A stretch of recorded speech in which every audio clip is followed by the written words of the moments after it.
The meeting is now called to order. This is the Community Development and Urban Planning Committee meeting for Thursday, November 14th, 2024. I am Councilman Vincent White for the 1st District. At this time, I will call the roll for those members of the committee first. Maria Cabrera. Maria Cabrera. Nathan Field. Present. Shane Darby. Councilman Darby. Councilwoman Darby. Councilwoman McCoy. Councilwoman McCoy. Councilwoman Fields.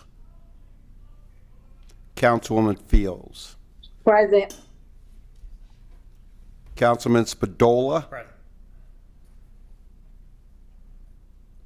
Council President Tribicongo. Here. Any members on? Councilman Johnson is on.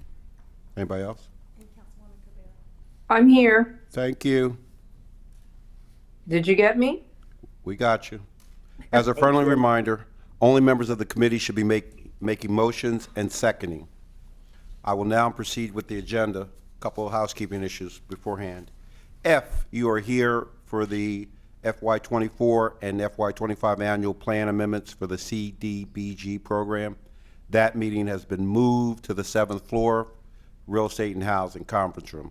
And for those on the Zoom call, you can call in at 302-576-3012. Another housekeeping issue. If you are present for public comments on the marijuana legislation, that legislation has been pulled and will not be voted upon or discussed at this meeting. First item on the agenda, an ordinance to amend Chapter 5 of the City Code regarding business licensing fees payable with respect to multi-unit rental dwelling units. Sponsor, Maria Cabrera. Thank you, Council Member White. I thank you for anchoring the meeting. This is going to be a substitute, an ordinance to amend Chapter 5 of the City Code regarding the business license fee payable for multi-unit rental dwellings. Now, as we evaluated all the fees within the city of Wilmington, we found that many of them had not been looked at, have not been raised, some as long as 35 years, other 20, 15, depending. So slowly, industry by industry, the fees have gone up. They're still lower than our regional partners, but to pretty much match what is fair and across the board. This does affect the city's budget and how we operate and continue to deliver city services. One of the fees that we did bring up was the rental registration. Back then, people would pay $100, and then after 3 units, $150 for 3, they would pay $10 per unit. So that went up dramatically. It was proposed to $100. We compromised at $75, and I guess evaluating the legislation, we agree that out of all the industries, this is the one industry where the percentage went up what would appear to be unfairly in an amount that was higher than the other industries. When we look at the single family homes where when you first apply for your license, you get a house licensed inspector to come out and evaluate the home. You're justifying that someone's coming out there to, evaluate the home. When you have multi-unit properties, they may inspect 1 or 2, but they do not inspect 50 units or 100 units or 125. So again, the people who own these different buildings, both the nonprofits and for-profit, feel that what are they paying for if they're not even getting an inspection? Like, what is the purpose of this? Of course, we know it's registering. So we are willing to compromise. We are willing to listen. And so the way the legislation, the draft that we want to amend has been drafted is so that those multi-unit properties will pay more than the $75. They will pay $100, but then they will be capped at $5,000. In turn, we want to do the same and lower the cap for the nonprofits. And then for anyone who is below the $5,000, then they continue to pay the $75. They're not going to pay $100. So that is the spirit of the legislation. This is why we're proposing the amendment. If council members have questions, we do have some folks that may want to speak to this. If we have someone here from the administration that would like to speak to this, as well as we have a couple other members that wanting to speak to this. Do we have someone from the administration? Finance? I'll ascertain. Do we have anyone from the administration? Not at this time. Councilwoman Carrera, just for clarification, I thought not-for-profits were exempt from this legislation. Is that correct? I thought so too, but I saw this on there and I said, well, maybe they are being charged.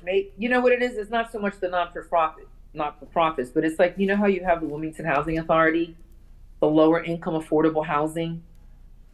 They were not exempt from it. So they had to pay the fee as well. So we want to lower the cap for them. In the original legislation, weren't low-income senior housing exempt? I believe it was for the nonprofits. For the not-for-profits, correct? Yes, nonprofits. Because not every building is a nonprofit. Now, let me just check to see, because we should have had somebody here from the administration.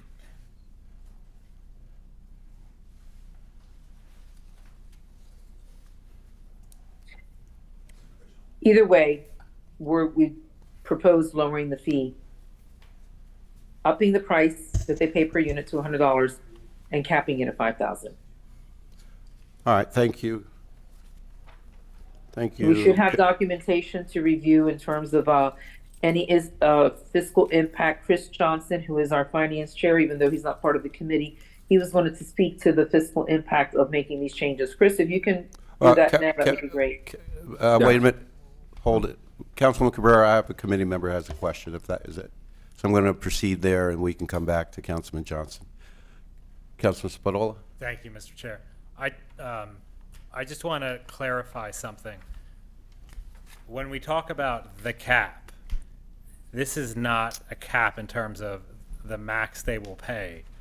It is a cap per tax parcel in the sense that basically per building, they're not going to pay more than $5,000 per building.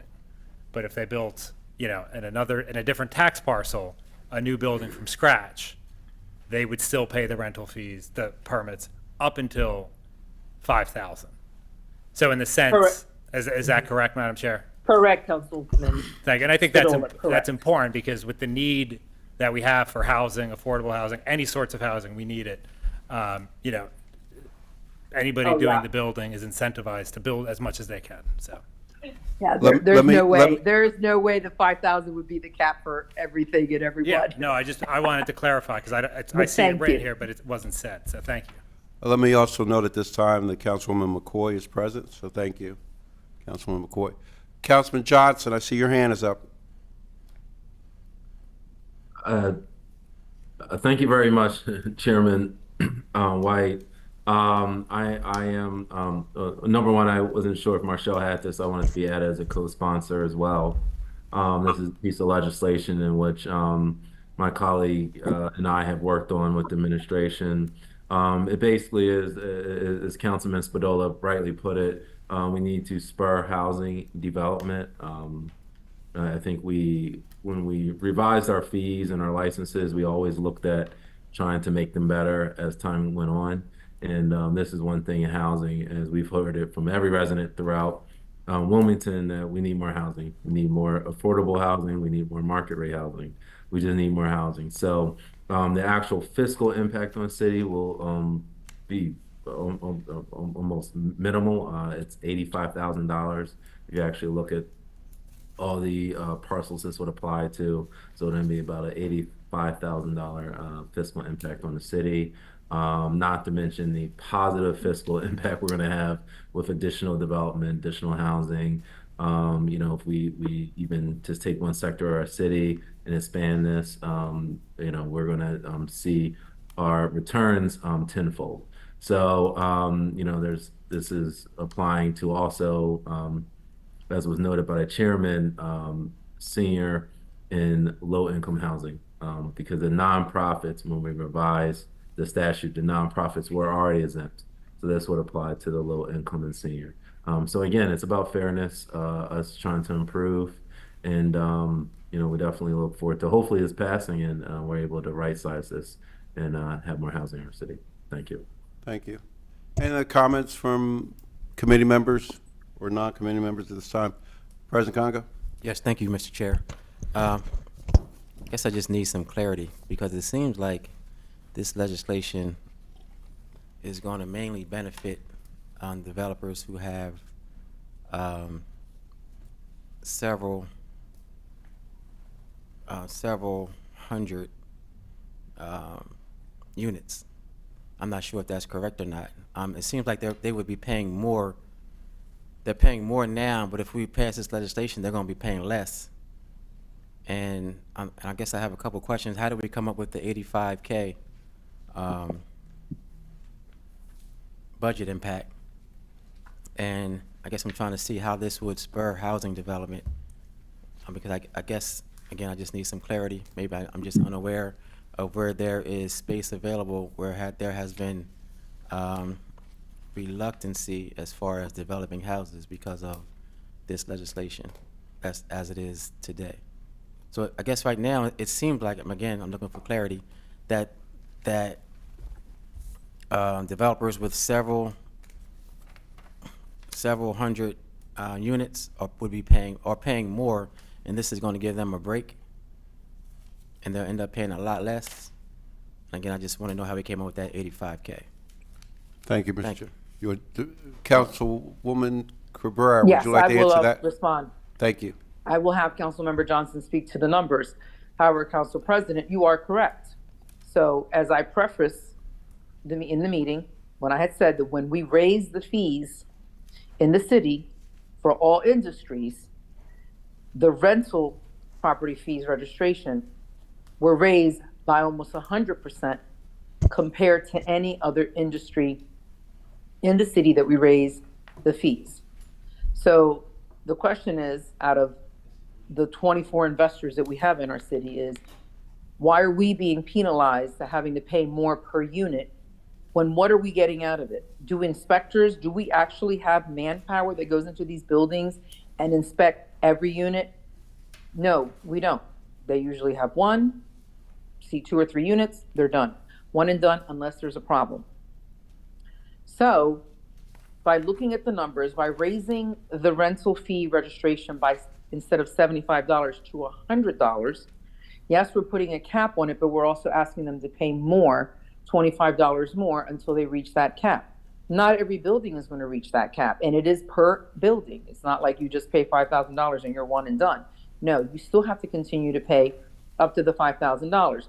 Now, how we got to the $85, I'll let Councilman Johnson get into that, because when you start calculating how much they were paying at 75 versus what they're going to pay at 100 and capping at 50, it'll show the negative loss to the city, but it's not going to be a huge amount.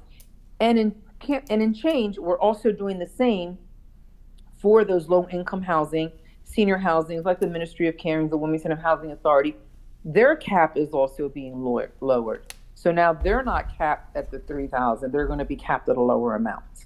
So that way, if you're going to lower it over here, you lower it for them because they also have to pay the same fee of $75 per unit. So we're trying to make it fair across the board because maybe we did go a little overboard with the fee when we first introduced it. And I understood the spirit as to why we had to do that. But having done this for a year and a half, we're evaluating it and, with feedback and realizing, okay, we could compromise a little bit here. So that is why. But go ahead, Councilman Johnson, if you could please let the Council President, kind of go over the numbers with him.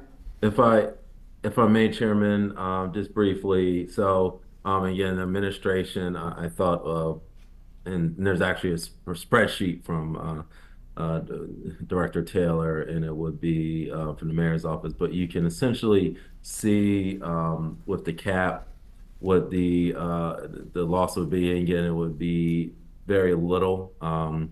But what we actually look at is potential. If you look at the projects they could apply to, there would be actually a $2 million economic potential economic positive impact. So the 85,000 was determined by law department administration to be, when you look at that 5,000 cap, what the total losses would be, and actually the total fees. So that's where those numbers came from. It was, again, by looking at our past fiscal years and what the anticipated number of units this would apply to. So that's where we're at. Follow-up? Yes, thank you. That didn't provide me with any clarity. I'm sorry, but I guess I need to see how we came up with $85,000 as a budget impact. And I don't see that, because just if we have, say if a developer has 200 units, right now they're paying $75 for each unit. Right now they're paying $15,000, unless I'm doing something wrong. But under this new legislation, they would only be paying $5,000. I think. No, they would pay 2,000 because they have, you said 200 units? Mhm. They would pay 2,000. It's only when it's like a lot more units. So those folks would still, yeah, they would pay $100 until they cap it at 500. Say that again, I'm sorry. I mean, I'm sorry, they would be paying $100 until it's capped at 5,000. Right, so the most they would be. So those I'm are sorry. they're gonna end up paying more, actually. That's what's gonna happen in those units. Because instead of paying $75 per 200 units, you're gonna pay $100 per 200 units. So they're not even gonna reach the $5,000 cap, but they will be paying more into it than the 75. So that is how you get more money in on that end. And it's only the places that might have 500 units that would be affected. Mr. Chair, if I can. Yes. Again, maybe I just need, maybe I'm doing something wrong, but if a developer has 200 units and they're paying $75 for each unit, right now they're paying $15,000. But this would be capped, if we pass this, it's gonna be capped at 5,000. And again, unless I'm not seeing something correctly. And that's on the low side. I did 200 just to make it, just for an example. Because there are developers who have, much more units than 200. So again, I'm trying to see why we would give them, like the big developers, a break, and how we came up with $85,000 as a budget impact. It seemed like it's going to be a lot more than that. And I just need some clarity, because again, I could be thinking, I could be wrong. And I just want to be able to vote on this with the right information. At 200 units at 100,000, they would be bringing in $20,000. That would be 20,000, but we would be capping it at 5,000. I understand what you're saying. Right. So the numbers, I'm sorry, I didn't work on the numbers. Chris, if you could go back to the numbers on that. And I'm not sure why we don't have anyone here from finance or the law department to speak to this, but certainly that is something that we can get, and Marshall can work with us on getting the details so that we can better understand it. And if I may, Chairman, just a brief response. So I do have a little brief information. So everyone thinks of the big development projects. There's only a certain amount of projects this would apply to. So for instance, I'm going to take one building, for instance, Lincoln Square. Okay. That's a new development project in the city. It has 41 units. So right now, under 75 per unit fees, it's around $3,075. And at 100 unit per fees, it's at 4,100. So it'd still be at 4,100. So there's no loss there. Now a bigger scale project, so Crosby Hill is a project we all know downtown that has 203 units. So at $75 per unit, it would be $15,000. $100 per unit would be $20,300. And with the 5,000 cap, it would be 5,000. So yes, in essence, for a project like Crosby Hill, it would be a $15,000 reduction. So there's only a certain amount of projects this would apply to. So that's where the $85,000 figure comes from. Because again, it's only a small amount of properties that have this amount of units that it will apply to. So that's where the math comes in. And I believe the administration essentially went through all those major projects. You could have Jefferson Landing, Rodney Square, residences, Christiana Landing, Harlan Flats, 811 Market Street, 815 Market Street. Like there's about 20 or so odd buildings this would apply to. And so you have to look at what those estimates would be. And it's about, I guess the math is about $85,000. And the thought is, from the administration side, obviously the economic impact of these continued projects is significantly more than, of course, the $85,000. Council President? Yeah, just one more follow-up. I guess, again, I just want to know who came up with the numbers, who did the numbers. I would like to see that on paper, because it's not adding up to me. Again, I could be totally wrong, but it's not adding up to me. And I guess instead of looking at each property, I'm looking at it as the developer. So if a developer has several properties, some have a couple hundred units, some have 50 units, I'm looking at their total amount of units that they have. It seems like if they have several hundred units or more, they're gonna be getting an enormous break. And it seems like it would be more than $85,000. That's why I would like to see exactly how we came up with that number. Again, just so I am and the rest of council, so that we are voting on this with having all the information. Thank you, Mr. And- Chair. And Chairman, if I could briefly just answer, there is again, Marshall can work on this. I've been privy to a spreadsheet. I'm sure Marshall will be able to provide a spreadsheet, and hopefully we can circulate this before a final vote. Thank you. Thank you. Councilwoman Bracy had her hands up. Thank you. I just had one suggestion / question. I'm wondering if, because Council President points out, sorry, I'm outside, he points out that it's going to be a significant dollar amount discounted. I wonder if there's a way that we can revisit this conversation and add in some kind of community benefit. So maybe it's capped at $6,000 and $1,000 goes into a community benefits fund or of some sort, so that it might be a little more palatable. I understand us wanting to right size these fees, but I think there may be some opportunity to add in some community benefit if we have further discussion. So I just wanted to put that out there. Thank you. Thank you, Councilwoman Spadola. Thank you, Mr. Chair. Just a clarifying comment, and this might help Council President. Okay. Respectfully, Mr. Councilmember Johnson, I think you might have accidentally misspoken. The way I see this is right now the rental fee is $75. I also want to say I was happy to vote against the increases because I thought they were draconian increases last year.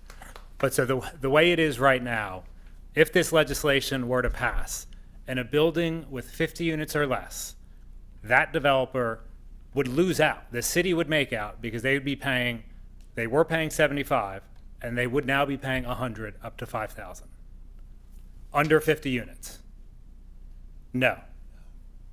The legislation says only go. Wait a minute, no public comment at this time. We'll get it wrong. Yeah, so and again, it would be helpful if somebody from the administration were here. But, because the way I read it, and hopefully during public comment, you can clarify that. I look at it as below 50 units, the developer's paying more, and then over 50 is where the cap would come into play at 5,000. But I look forward to that being clarified. Thank you, Councilman. Councilwoman McCoy, sorry, I just know you had your hands up for a minute.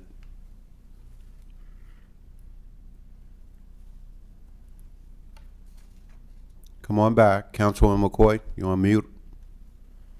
I'm sorry, are you able to hear me now? We can hear you now. Okay, thank you.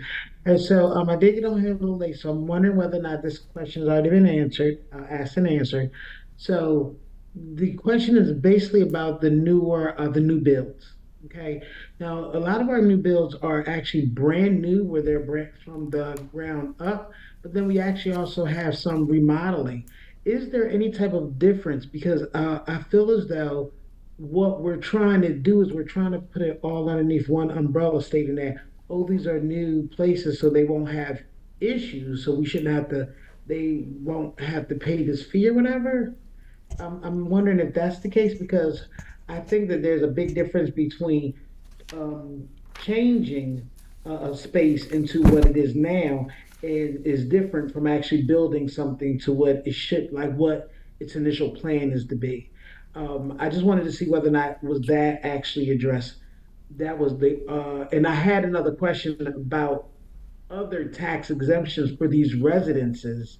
And I'm like, and I just wanted to know whether or not, or is there any type of difference between something that's been renovated to something, a newer place, or something that was built to just be an apartment?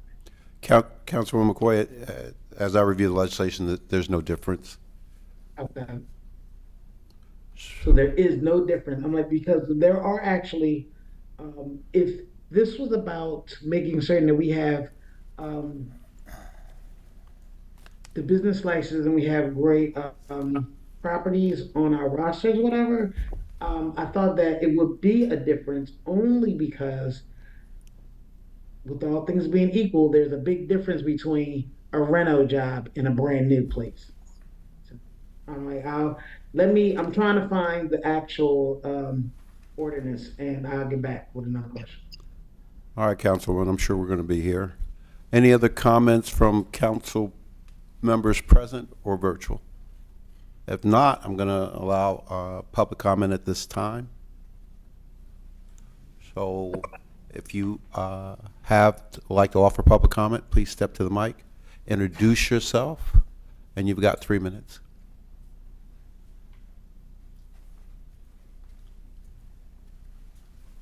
And if you're not able to stand, you're more than welcome to have a seat.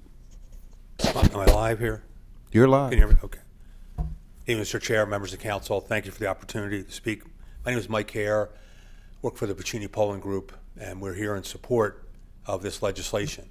As has been mentioned by members of council, including the sponsor, when the fees were increased, no single fee increased by more than 100%, other than the fee on apartments units. That fee increased by 750%, or was proposed to increase by 1,000%. Council amended it so it would increase to $75. And when we're talking about the cap, the number of buildings that impacts in the city is a total of 24. We own and operate 9 of those buildings. And the increase, for example, just in our portfolio is under the original, the way things were a year and a half ago, $10 per unit going to 75. The impact took us from $17,500 a year to $133,000 a year. We currently pay $909,000 a year in real estate tax to the city on those buildings. The increase in fee is the equivalent of 11.5% real estate tax increase, just on one particular class of real estate. It applies to no other class of real estate in the city. This was a means to raise revenue. We recognize that. I sat where you sat once upon a time, and you always looked at fees first before you raise real estate taxes, recognizing the politics of it, let alone the policy of that. I want to point out that in the last 3 years, our company has generated more than $2.5 million in fees, building permit fees, both the license and inspection for building permits and the fire marshal's office. That's an example, and that applies to renovations as well. We're currently renovating the Moores building to 300 units. That's about $550,000 in fees. So to the point of, there is no delineation between renovation and ground-up construction. 65% of the residents that move into our buildings are new to the city. That's new wage tax. The city has had zero job growth in the last 12 years. We recognize that close to 40% of our total revenue is wage tax. Any imbalance by loss of jobs has been offset by the new residents that have moved in, not only to our buildings, but the other developers and landlords who have built and accommodate new residents to our city. That's significant. The other thing behind, as I said, $909,000 of impact, the permit fees, as well as construction jobs for the new construction that's on most of these projects take roughly 18 months, or our projects 18 months to 2 years to build. On average, the construction is $35 to $40 million. 40% of that is in wages. Those wages are captured again in wage tax during the construction period to the city of Wilmington. So frankly, I believe that the apartment industry, the multifamily apartment industry, has driven the city's economy in large part over the last decade. To the president's point, yes, this is a reduction. It's a reduction When you look at 15,000 to 5, your math is absolutely correct. But we understand these fees, there was no additional service provided by the city. Our units are not inspected beyond our certificate of occupancy. There's no additional service provided. And this is the industry that's driving the city's economy. And we support any relief on this increase to make it reasonable. If this were to be passed and approved by council, our fees will go from 17,000 to 60,000. So we still be paying 3.5 times what we currently pay. So we're not opposed to recognizing the increase in the city's need for revenue. But we think to go from 17,000 to $133,000 is inappropriate, and that's why we support this legislation. We also recognize, to Councilman, your question about math, those are at $75. That number doesn't move. The only people that move to $100 are those that would be eligible for the cap. And I know that we have clarity, hopefully, that the not-for-profits were exempt. The relief to reduce the cap to 3,000 was for senior housing as well as affordable housing units. Thank you. I'll comment on that later. Any other public member like to offer any testimony regarding this? Yes, sir. Step to the mic, introduce yourself, please. Hello, my name is Jeff Sheraton. I'm the president of the Greater Wilmington Housing Providers. We're primarily a group of smaller landlords. I can 100% appreciate large apartment operators' concerns with the increase. We share those same concerns.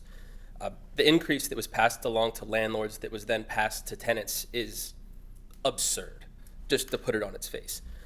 I appreciate the idea of this legislation trying to correct that absurdity.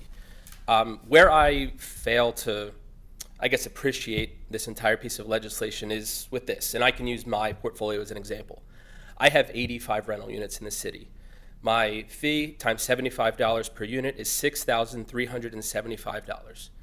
Under this legislation, if all of my scattered units were in a single building, that fee would be capped at $5,000. That makes no sense. Why am I paying this more than a 200-unit apartment building would pay for my 85 units? That makes no sense. To even expand this a little further, if you have a landlord with 200 scattered units, they would pay $15,000. The example we just spoke about, Crosby Hill, 203 units, their fee, if it was uncapped, would be $15,225, but theirs is going to be capped at $5,000. So you have a landlord with 200 units that's going to pay $10,225 more than Crosby Hill, just because they're not on the same parcel. That makes no sense at all. 85 units this year. Do you want to take a guess how many rental inspections I had from the city? 0, not 1. Still had to pay my fee. Doesn't make any sense to me. Two possible solutions come to mind for me. A flat decrease in the fee. Make it fair for everyone. Everyone can pay a flat fee, no caps, make it reasonable. If we think it's reasonable for a 200-unit building to pay $5,000, let's divide the 200, call it $30 a unit. Everyone's happy. The other thing I would propose, if you're gonna do a cap, which personally I don't think makes a ton of sense because you're only capping it for the very large landlords, but lower the cap a little so more can benefit. I think that would be more reasonable than what is being proposed. The other alarming aspect of the legislation is the fact that it is very similar to the prior legislation in that it tasks the administration with defining the caps and what is affordable in senior housing. That was actually done in the last legislation. So I brought a copy of it with me just to make sure that I got all the dates right. So this legislation was the last piece that was passed that increased all of the fees. It was signed by the administration and placed into law. Let me grab the exact date so I don't tell you something wrong here. On May 23rd, 2023. And that increased the business license fees effective for 2024. In that legislation, it tasked the administration with defining those caps. What is affordable housing? What is senior housing? How is it going to work? So come January 1, all of the bills go out. Is there any language in the bills about how the caps would be applied? What is affordable housing? No. So when I call the city and ask, what is this? How is this supposed to work? I have over 50 units. I think I'm eligible for the cap. They don't get back to me. So I physically have to come in here, complain, talk to Brett Taylor, ended up getting a fee cap on it. But it was not even discussed. So in the letter I received, this letter was sent to me on March 20th, 2024. I'm going to read a portion of it to you. Just a small portion. Yep. As discussed, the Department of Finance, together with the Department of License and Inspections, Land Use and Planning, are in the process of developing a regulation for this legislation. So it wasn't even until March 20 of 2024 that they even started to try to figure this crap out. Why are we doing this again? It makes no sense. Thank you. Flat fee, make it simple. Thank you. We have Ms. Shane Miller on Zoom, is that correct? Ms. Miller?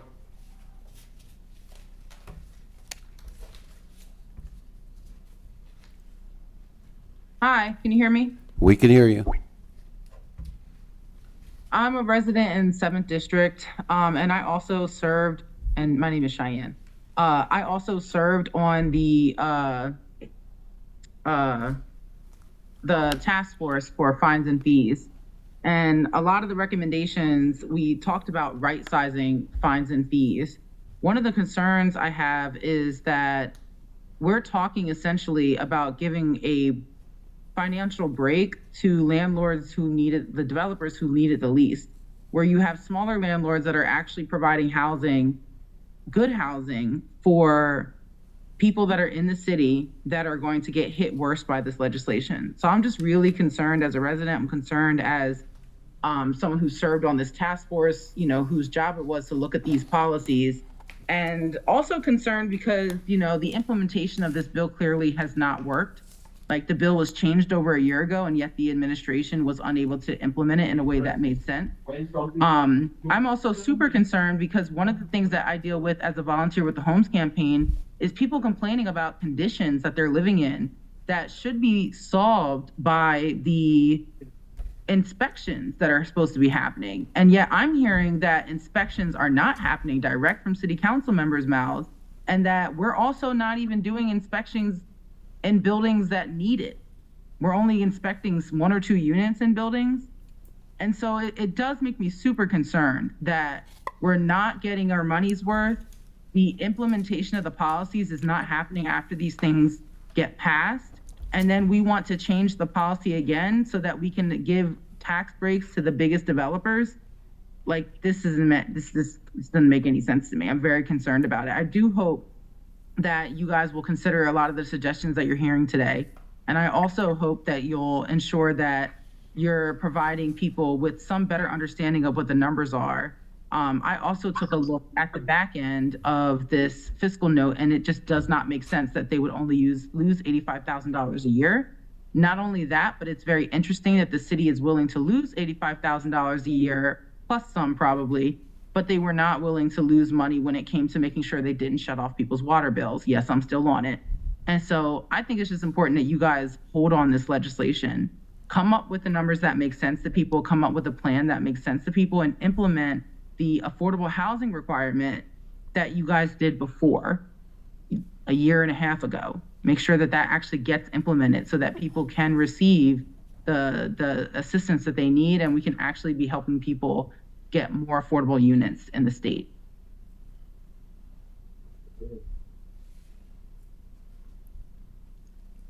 Thank you. I want to recognize the Councilwoman Darby is present. Thank you for attending. Step up, introduce yourself. Hi, my name is Christian Willauer. I'm a resident and council member-elect for the 5th District. I've been working with a lot of other residents for a few years on fines and fees, which is why I'm here. This law recognizes that the fee of $75 per unit is too high for a rental license. And it's true, $75 per unit is too high because it's just a payment to register a rental property. In Newcastle County, it's free. But instead of the real reform we need, this law is about giving more breaks to the many new luxury apartment buildings going up in Wilmington that are already getting major subsidies through the state's Downtown Development District program and the city's tax breaks. The proposed law would put a cap of $5,000 on the amount any one building has to pay in rental registration fees. For example, the new building going up at 8th and Orange, the Press, will have 243 units. Under existing law, this building will owe $18,000 in rental fees. Under the proposed law, the building would pay just $5,000. Based on similar buildings, rents at the Press will probably be in the range of $1,300 to $3,000 a month. Of all the rental units in Wilmington, units in luxury apartment buildings like these are the most able to pay the $75 unit fee for rental registration. But under the proposed law you're considering tonight, the Press building would only be paying $21 a unit. That's not fair. It doesn't make sense to give more breaks to the many new luxury apartment buildings being built in Wilmington. Instead of supporting this bill, council should take steps to get more in return for the subsidies it is already giving to these new buildings, like making it a requirement in order to get a city tax break that 20% of the units be available at rents people with regular jobs can afford. It's time for developers to do their fair share of providing housing Wilmington residents can afford and pay their fair share toward a city budget. They don't need to pay less per unit than everyone else. Please do not support this legislation. Thank you. Are there comments from the members of the public? This time I'm going to end comments from members of the public, come back to the committee, and see if there's any other comments from committee members. Mr. President. Yes, thank you, Mr. Chair. It seems like we have a lot to do on council side and on the administration side. For us to, as a city, to still not be doing inspections is inexcusable to me. I mean, not only are we not doing them for the bigger developers, we're not even doing them for people who spoke this evening. And I don't know, it just doesn't make sense to me. I just think that we need more information. I think that we need to not move this forward until we have all of the correct information, so we can make an educated vote.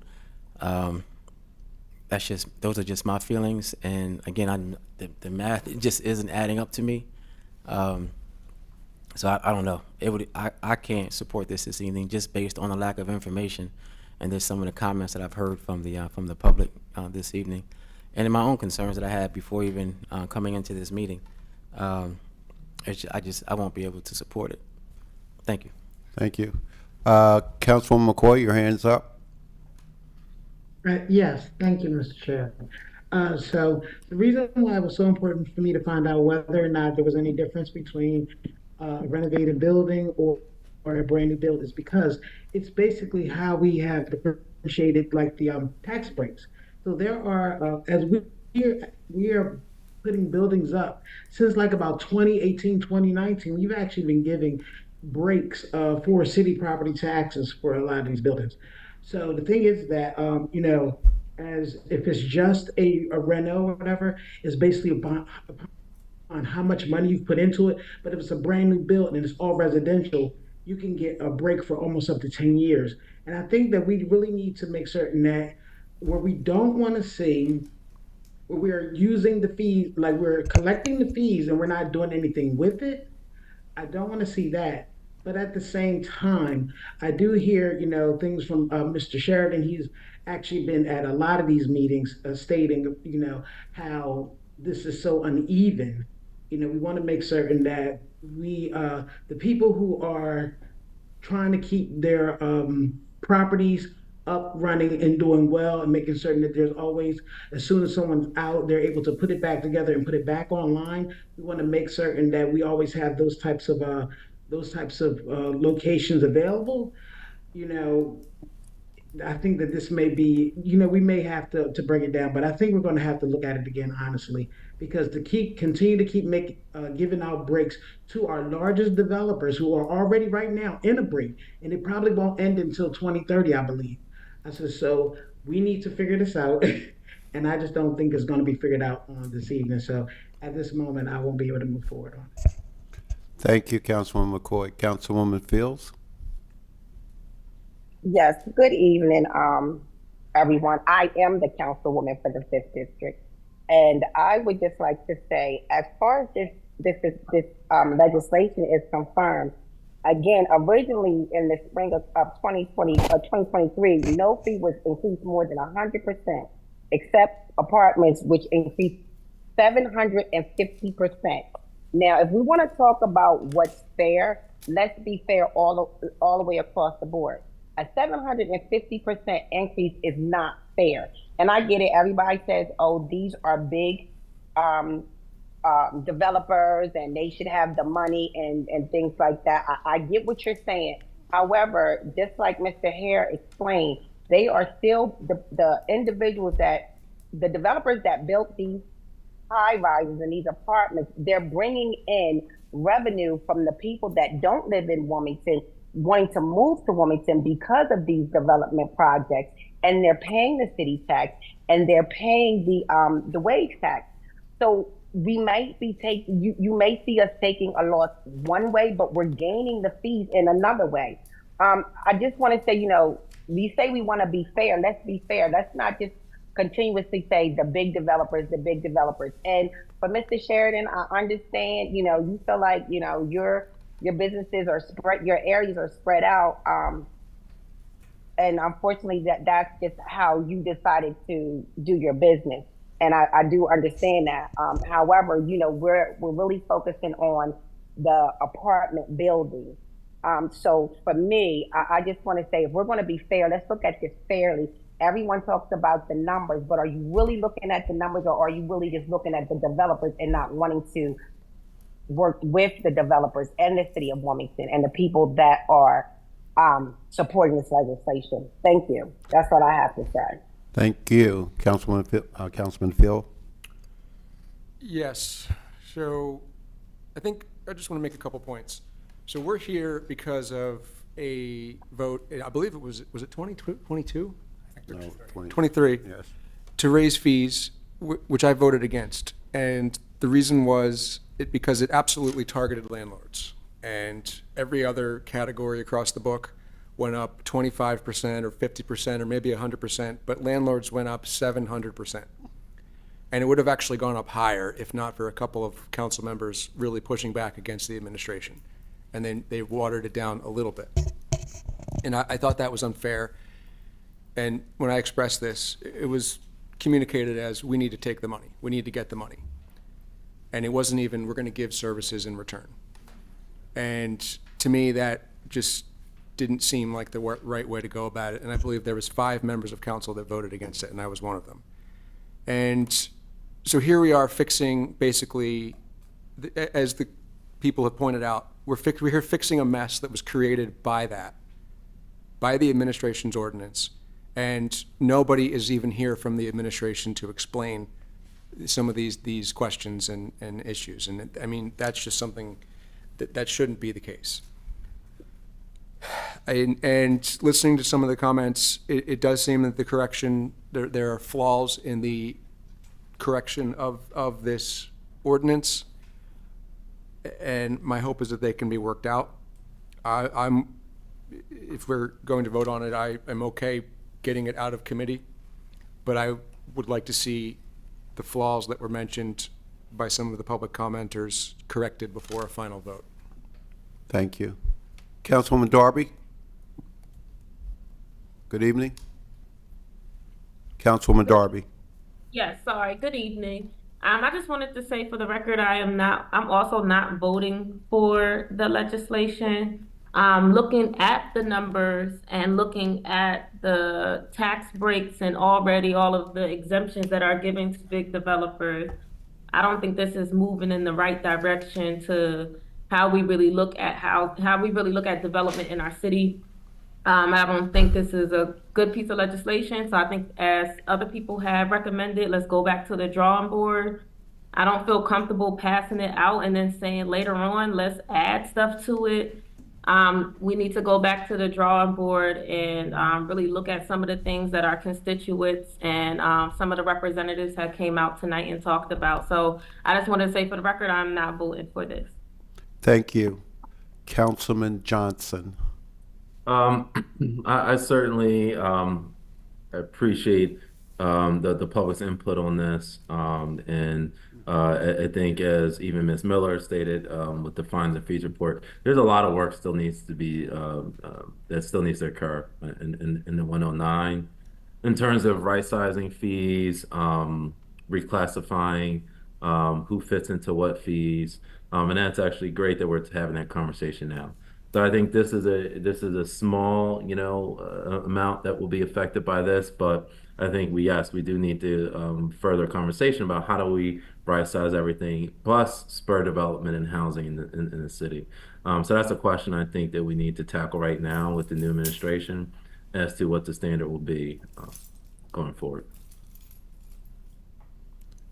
Councilwoman Fields. Yes, and my apology. Thank you, Council Chair. I just wanted to say that as far as a committee member, I am taking everybody's suggestions under consideration. Thank you. Thank you. Any other comments from council members? Okay, let me at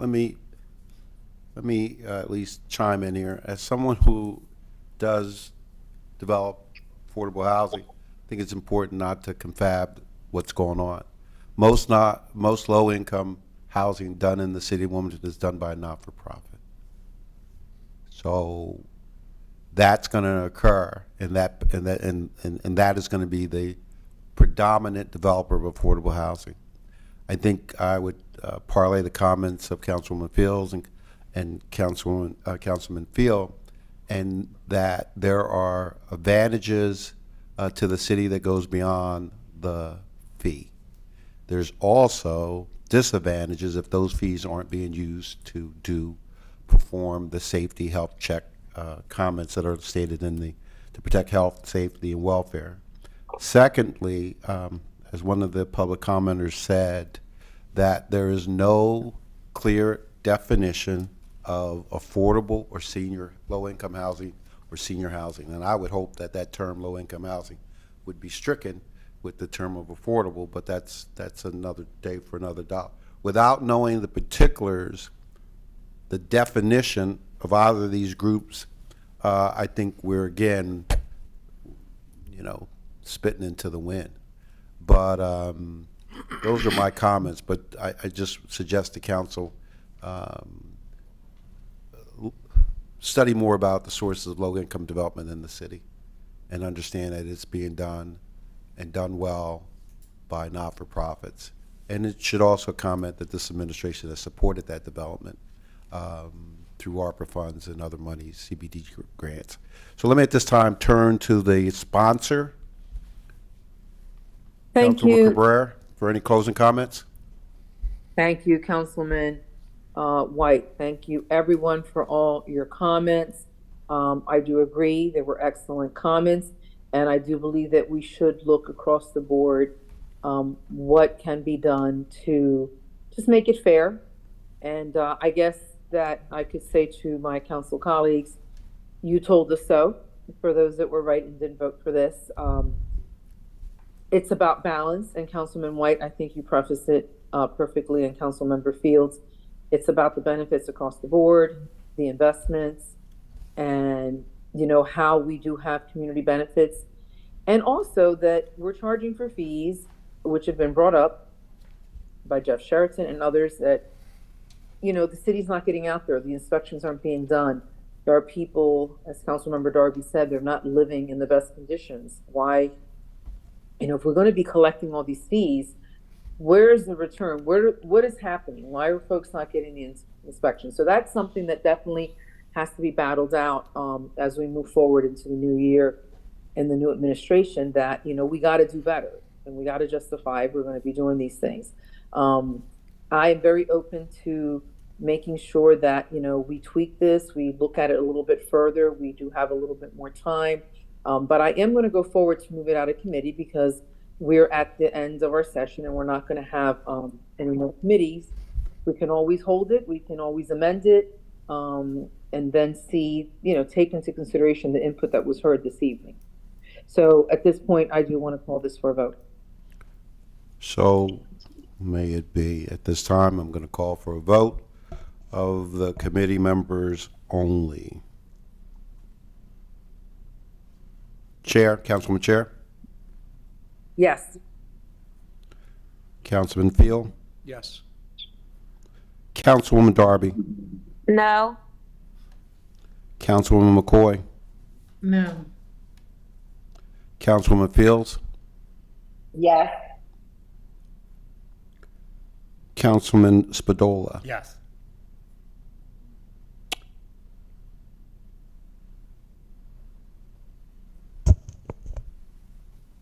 Councilman White? Councilman White, yes. Votes 6. Oh, I'm sorry, Mr. Council, did the President. president vote? No, I'm sorry. Council, President Cargo. No.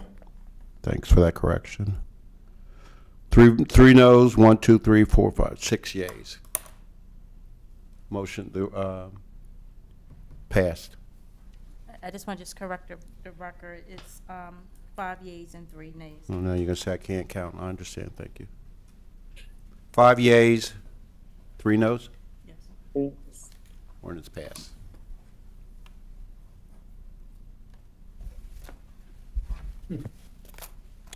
Is there any comments, any other business we brought for the committee this time? Is there a motion to adjourn? Motion. So moved. Moved and second. It has been properly moved and second. All in favor signify by saying aye. Aye. Opposed? Meeting's over. Thank you for your comments, your participation.